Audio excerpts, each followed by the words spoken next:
ഈശോ മിശിഹായ്ക്ക് സ്തുതിയായിരിക്കട്ടെ. വലിയ നോമ്പൊക്കെ ആരംഭിച്ചു തുടങ്ങിയിട്ട് എങ്ങനെയുണ്ട്?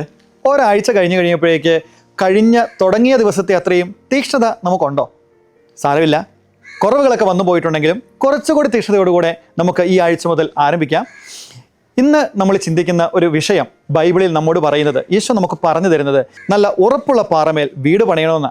ഇല്ലെങ്കിൽ പാറപ്പുറത്ത് പണിയാത്ത ഭവനങ്ങളൊക്കെ മണൽപ്പുറത്ത് പണിതതുപോലെ ഒഴുകിപ്പോകും എന്നുള്ളതാണ്. അതുകൊണ്ട് ഈ നോമ്പുകാലത്ത് നമ്മൾ യാത്ര ചെയ്യുമ്പോൾ ഈശോ നമ്മളൊരു പ്രാർത്ഥന പഠിപ്പിച്ചല്ലേ, സ്വർഗസ്ഥനായ പിതാവേ എന്ന പ്രാർത്ഥന നമ്മൾ എല്ലാ ദിവസവും കുടുംബ പ്രാർത്ഥനയിൽ ചെല്ലുന്നതാണ്. അതിൽ ഈശോ നമ്മോട് പറയുന്ന ഒരു കാര്യമുണ്ട്, അത് ഈ നോമ്പുകാലത്ത് ഏറ്റവും ശക്തമായിട്ട് നമുക്ക് ധ്യാനിക്കാൻ പറ്റുന്നതാണ്. ഈശോ നമ്മോട് പറയുന്നു, ഞാൻ നിങ്ങളെ അനുഗ്രഹിക്കണമെങ്കിൽ, സ്വർഗസ്ഥനായ പിതാവിൻ്റെ പ്രാർത്ഥനയിൽ ഈശോ പറയുകയാണ്, മറ്റുള്ളവരുടെ തെറ്റുകൾ ഞങ്ങൾ ക്ഷമിക്കുന്നത് പോലെ ഞങ്ങളുടെ തെറ്റുകളും ഞങ്ങളോട് ക്ഷമിക്കണമേ. എന്ന് വെച്ചാൽ മറ്റുള്ളവരോട് എനിക്ക് ക്ഷമിക്കാനായിട്ട് സാധിക്കുന്നില്ല എങ്കിൽ എൻ്റെ തെറ്റുകളും ക്ഷമിക്കപ്പെടുകയില്ല. കാരണം അതുപോലെ ക്ഷമിക്കണമെന്നാണ് നമ്മൾ ഈ പ്രാർത്ഥനയിൽ ഈശോ നമ്മളെ പറഞ്ഞു പഠിപ്പിച്ചിട്ടാണ് നമ്മൾ പ്രാർത്ഥിക്കുന്നത്.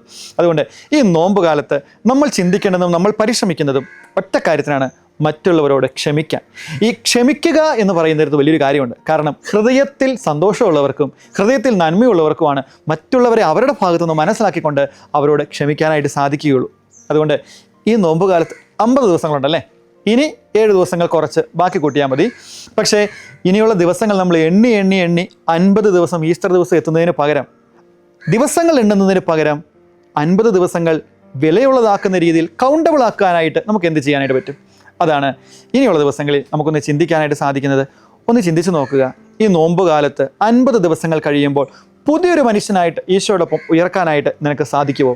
അതോ യൂദാസിനെ പോലെ കുറവുകളുള്ളവനായിട്ട് ഈശോയിൽ നിന്ന് മാറിപ്പോകാനായിട്ടാണോ എൻ്റെ പരിശ്രമങ്ങൾ ഈ നോമ്പുകാലത്ത് ഞാൻ എടുക്കുന്നത്?